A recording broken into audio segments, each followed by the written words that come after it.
नमः शिवाय। श्री महालक्ष्मी नमः। नमो भगवते वासुदेवाय। जय मां सरस्वती। जय श्री कृष्ण। राधे राधे।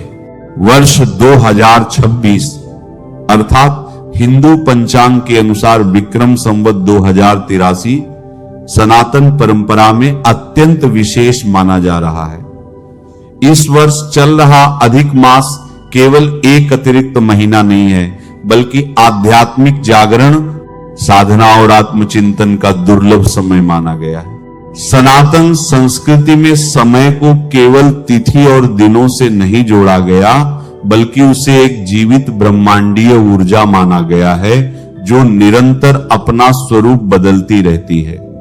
अधिक मास उसी दिव्य ऊर्जा का विशेष काल माना जाता है जब मनुष्य अपने भीतर के परिवर्तन को अनुभव कर सकता है। भगवान विष्णु ने इस मास को विशेष स्थान दिया, इसलिए इसे पुरुषोत्तम मास भी कहा जाता है। मान्यता है कि इस समय किया गया जप, तप, दान, पूजा, व्रत और भक्ति सामान्य दिनों की तुलना में कई गुना अधिक फल प्रदान करते हैं। यही कारण है कि संत और ऋषि इस महीने को आत्मशुद्धि और भगवान से जुड़ने का श्रेष्ठ अवसर मानते हैं। प्राचीन समय में इस महीने को मलमास कहा जाता था, क्योंकि इसे किसी विशेष देवता का स्थान प्राप्त नहीं था। लेकिन जब भगवान विष्णु ने इसे अपना प्रिय मास स्वीकार किया, तब से यह सबसे पवित्र महीनों में गिना जाने लगा। तभी इसका नाम पुरुषोत्तम मास पड़ा। यह अधिक मास हमें केवल पूजा पाठ ही नहीं सिखाता, बल्कि यह भी याद दिलाता है कि जीवन में रुककर स्वयं को समझना, मन को शांत करना और ईश्वर से जुड़ना कितना आवश्यक है। इसीलिए सनातन परंपरा में इस पूरे महीने को भक्ति, सेवा, सत्संग और अच्छे कर्मों का समय माना गया है। तो मैं कहानी के माध्यम से समझाता हूं। सबसे पहले कहानी क्या है कि महीने बने तो हमारे ऋषि मुनियों ने एक अतिरिक्त महीना निकाला जिसको अधिक मास कहा गया, और उस अधिक मास में कोई भी शुभ कार्य करने का निषेध कर दिया गया, मनाही कर दी गई। आप कोई शादी ब्याह नहीं करेंगे, गृह प्रवेश नहीं करेंगे, कोई नया कारोबार नहीं आरंभ करेंगे। इस प्रकार की कई चीजें वहां पर लागू कर दी गई कि इस महीने में अधिक मास में यह सब नहीं करना है। अब जब ये सब करना ही नहीं, तो फिर किस काम का यह महीना? यह महीना तो बेकार हो गया। तो सभी ने कहा कि यह मलमास है, यानी गंदगी से भरा, अपवित्रता से भरा, अस्वीकार्य है। किसी ने इसको स्वीकार नहीं किया, किसी देवता ने इस महीने को स्वीकार नहीं किया। अब ये जो महीना था बड़ा उदास हो गया कि मैं क्या करूं, कहां जाऊं, कोई भी मुझे स्वीकार नहीं कर रहा। अब जिसे कोई स्वीकार न करे वो अनाथ हो जाता है, और अनाथों के नाथ कौन है? वे जो सबके नाथ हैं। तो वो महीना पहुंचता है भगवान विष्णु के पास और कहता है, हे भगवान, मैं कहां जाऊं? हर देवता के द्वार से मैं ठुकरा दिया गया हूं। मैं उपेक्षित, मैं बहिष्कृत, कोई मुझे स्वीकार नहीं करता। सब मुझे मलमास कहते हैं, और भी बहुत सारे नामों से पुकारते हैं। उन नामों का भी हम जिक्र करेंगे। बहुत उदास, बहुत निराश। भगवान विष्णु ने कहा कि सुनो, तुम्हें मैं अपना नाम देता हूं, मलमास नहीं रहोगे। तुम्हें सब पुरुषोत्तम मास कहेंगे, दामोदर मास कहेंगे। कितना उच्च स्थान दिया। अब इस चीज को एक चीज से और समझना बहुत गहरी बात है। अभी मैंने बताया ना कि यह महीना कोई इसे स्वीकार नहीं कर रहा था। अनेक भक्त क्या कहते हैं कि भगवान कृष्ण जो हैं वे विलासी थे, उनकी 16 शून्य रानियां थी। कुछ भी कह दो, उनको ये नहीं पता कि वे जो 16 शून्य स्त्रियां थी वह एक राक्षस से छुड़ाई गई थी। एक राक्षस राजा से जो उनका शोषण करता था, बंदी बना रखा था। अब जब उनको मुक्त करा दिया भगवान कृष्ण ने, तो प्रश्न हुआ कि वे जाएं कहां। कोई भी उनको स्वीकार करना ही नहीं चाहता था, जैसे कि इस मल मास को कोई स्वीकार नहीं करता, उन स्त्रियों को भी मल कहा गया। ये तो गंदगी हो गई। एक राक्षस के घर जो स्त्री रह ली तो वह तो गंदगी बन गई। लोगों ने ऐसा कहा तो किसी परिवार वालों ने उन स्त्रियों को स्वीकार नहीं किया। अब कहां जाएं? क्योंकि बिना नाम के तो सब गुमनाम हो जाता है, बिना नाथ के तो सब अनाथ हो जाता है। तो भगवान कृष्ण ने कहा, सुनो, तुम सबसे मैं विवाह करता हूं, तुम मेरी पत्नियां कहलाओगी कि कृष्ण की पत्नी हो। और यदि कोई तुमसे विवाह करना चाहता है तो वह स्वतंत्र है, पर तुम्हें मैं अपना नाम देता हूं। तो वे भगवान कृष्ण की रानियां कहलाई, जिन्हें कुलक्षणी और न जाने क्या क्या कहकर समाज ने बहिष्कृत किया, उपेक्षित किया। उनको सम्मानजनक स्थान दिया, नाम दिया कि कृष्ण की रानियां हैं, ये दासियां नहीं।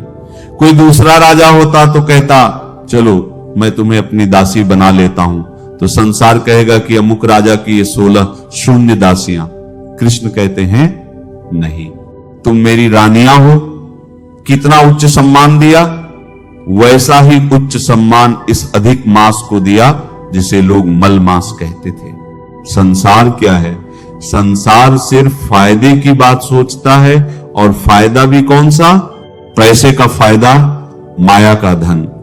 ये जो धन है, ना इसका फायदा हो तो उसका सम्मान करता है। सुना होगा ना, कई लोगों को जैसे हलवाई कहते हैं दिवाली के समय कि भाई हमारा सीजन का टाइम है, दिवाली का समय बड़ा मूल्यवान होता है, इसलिए जिस जिसका जो रोजगार है उस रोजगार से संबंधित जब कोई महीना आता है तो उनके लिए महत्वपूर्ण हो जाता है। लेकिन जो महीना है अधिक मास, जिसको मल मास घोषित कर दिया गया, किस कारण से? कि कोई भी ऐसा काम नहीं होगा जो अच्छा काम माना जाता है, तो फिर करें क्या? सब बेकार। लेकिन इसमें करने के लिए भी बहुत कुछ है, उस पर भी बात की जाएगी कि क्या करें। सनातन परंपरा में समय केवल तिथि, दिन या घड़ी का संकेत नहीं है, बल्कि एक जीवित और चक्राकार ऊर्जा माना गया है जो निरंतर अपना स्वरूप बदलती रहती है। पश्चिमी परंपराओं में समय को अधिकतर सूचना के रूप में देखा जाता है। जैसे लोग कहते हैं good morning, good afternoon, good evening, good night, अर्थात अच्छी सुबह, अच्छी दोपहर, अच्छी शाम, अच्छी रात। ये केवल समय की जानकारी देने वाले संबोधन हैं। लेकिन सनातन संस्कृति में हमारे संबोधन केवल समय तक सीमित नहीं है। हम कहते हैं राम राम, नमस्ते, नमस्कार। इसका अर्थ है उस दिव्य चेतना को प्रणाम करना जो हर प्राणी के भीतर विद्यमान है। जब हम नमस्कार करते हैं तब हम सामने वाले के भीतर बह रही उसी परम चेतना के आगे झुकते हैं। जैसे कहा जाता है, आप सभी के हृदय में विराजमान परमात्मा को मेरी राम राम। यही सनातन दृष्टि की विशेषता है। यह संबोधन किसी सुबह, शाम या रात को नहीं, बल्कि उस विराट ब्रह्मांडीय ऊर्जा को किया जाता है जो हर जीव, हर मन और पूरे अस्तित्व में यत्र तत्र सर्वत्र प्रवाहित हो रही है। सनातन परंपरा की सबसे बड़ी विशेषता यह है कि उसकी दृष्टि अत्यंत सूक्ष्म और गहरी है। भारतीय प्राचीन विज्ञान ने समय को केवल घड़ी, तारीख या कैलेंडर के रूप में नहीं देखा, बल्कि एक जीवित ब्रह्मांडीय ऊर्जा के रूप में समझा है। इसी गहरी कालगणना का सबसे प्रभावशाली उदाहरण है अधिक मास। अधिक मास का रहस्य जानकर आप आश्चर्यचकित हो जाएंगे। सूर्य आधारित सौर वर्ष लगभग 365 दिन और 6 घंटे का होता है, जबकि चंद्र वर्ष लगभग 354 दिनों का माना जाता है। इस प्रकार हर वर्ष लगभग 11 दिनों का अंतर उत्पन्न हो जाता है। यदि इस अंतर को संतुलित न किया जाए तो धीरे धीरे तुम्हें पर्व और कृषि चक्र सभी असंतुलित हो सकते हैं। भारतीय पंचांग ने हजारों वर्ष पहले इसका समाधान खोज लिया था। लगभग हर 32 महीने के बाद एक अतिरिक्त महीना जोड़ा जाता है जिसे अधिक मास कहा जाता है। यह केवल धार्मिक मान्यता नहीं, बल्कि वेदांग, ज्योतिष, सूर्य सिद्धांत और प्राचीन भारतीय खगोल विज्ञान की अद्भुत समझ का प्रमाण है। पश्चिमी कैलेंडर में समय के संतुलन के लिए हर 4 वर्ष में एक अतिरिक्त दिन जोड़ा जाता है जिसे लीप ईयर कहा जाता है, लेकिन सनातन परंपरा की समय गणना इससे कहीं अधिक सूक्ष्म मानी गई है। यहां केवल एक दिन नहीं बल्कि पूरा एक महीना जोड़ा जाता है, क्योंकि भारतीय पंचांग सूर्य, चंद्रमा, अतु, नक्षत्र और धार्मिक चक्र सभी को साथ लेकर चलता है। इसीलिए सनातन संस्कृति में समय को एक मशीन नहीं बल्कि चेतना और ऊर्जा का प्रवाह माना गया है।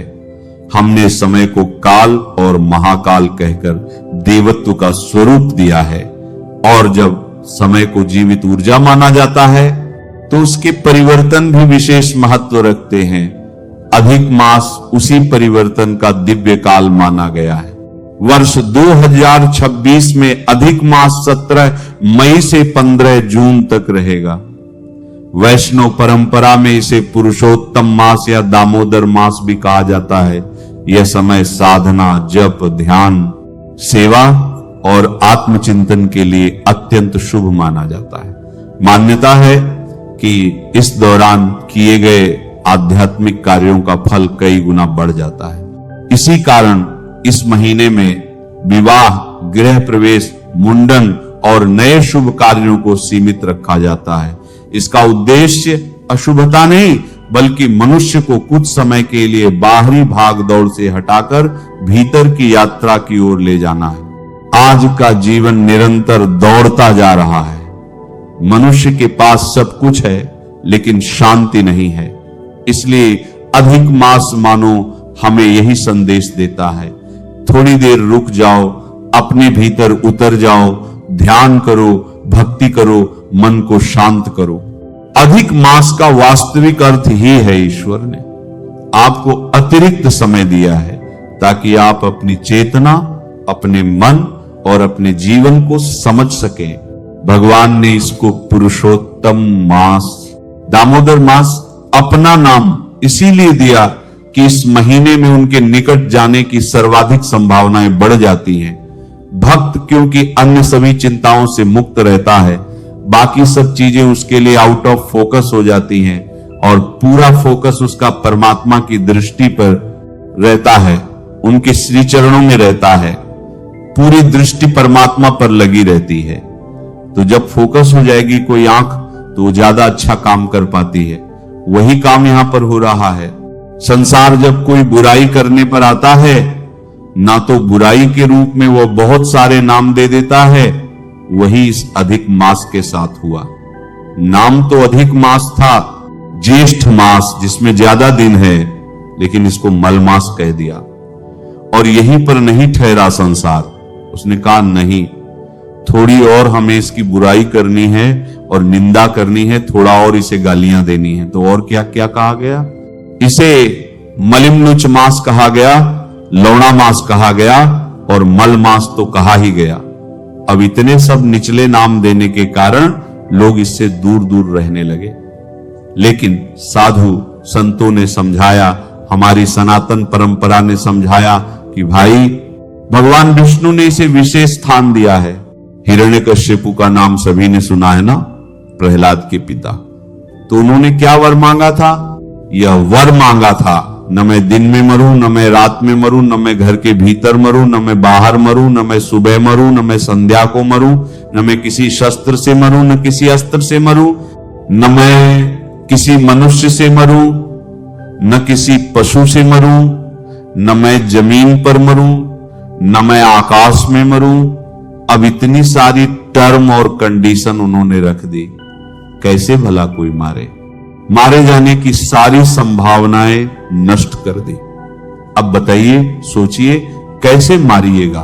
तो भगवान ने नरसिंह अवतार लिया और उन्होंने एक अपवाद समय निकाला। उस अपवाद समय के अंदर उसे मारा गया।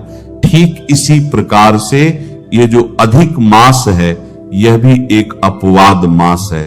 अपवाद माने एक्सेप्शनल केस, जो सामान्यता नहीं मिलता। अब 2026 में तो 8 वर्ष बाद आ रहा है ना, तो ये बहुत विशेष अवसर है। ये आध्यात्मिक छलांग का वर्ष है। ये जो महीना है ज्येष्ठ मास का अधिक मास, ये क्या है जानते हो? ये एक जंपिंग बोर्ड है। इस समय छलांग लगाइए। इस समय द्वार खुलता है जैसे ना कोई पोर्टल खुलता हो। इस समय ब्रह्मांडीय ऊर्जा का द्वार खुलने का समय है। ये जो समय अभी बताया अधिक मास का, ये वही समय है और इस समय को चूकना नहीं है हमें। इसको अपने लिए एक संभावना बना देना है। उस अनंत अज्ञात अगोचर सत्ता में छलांग मारने की पूरी संभावना बना देनी है। अधिक मास की 2026 में जो अवधि है 17 मई से लेकर 15 जून तक है, लेकिन इसके मध्य कुछ अनेक महत्वपूर्ण तिथियां भी आ रही हैं, बहुत प्रभावशाली और सशक्त तिथियां, उनको भी जान लेना जरूरी है। परमा एकादशी 27 मई को है, पुरुषोत्तम पूर्णिमा 31 मई को, पद्मिनी एकादशी 11 जून को। यह जो 3 तिथियां आ रही हैं, ये बहुत ही प्रभावशाली और सशक्त हैं। इन तीनों तिथियों पर समझ लीजिए कि वह जो अस्तित्व के द्वार हैं, ब्रह्मांडीय ऊर्जा के द्वार हैं, उनके खुलने की पूरी पूरी संभावना है। ये हम पर निर्भर है कि हम कितना खोल पाते हैं उन्हें, कि हम इस अधिक मास का कितना अधिक उपयोग करके उन द्वारों को खोल पाते हैं। इसीलिए अधिक मास में इन शुभ कार्यों को वर्जित घोषित किया गया, कोई दूसरा कारण नहीं है। कई लोग कुतर्क करते हैं, क्यों हम बंद कर दें, क्या कारण है? अरे भैया, यही कारण है। कभी कहीं तो जाकर तुम रुकोगे ना इस भागती दौड़ती जिंदगी में। अभी तुम बदहवास से भागे जा रहे हो, वो तुम्हें रुकने की संभावना ये अधिक मास दे रहा है, अधिक समय दे रहा है, अपने भीतर जाने का समय दे रहा है। तो जाओगे नहीं क्या? तो जाओ। इसी जाने का जो गहरा अर्थ है वो अधिक मास के अंदर छिपा हुआ है।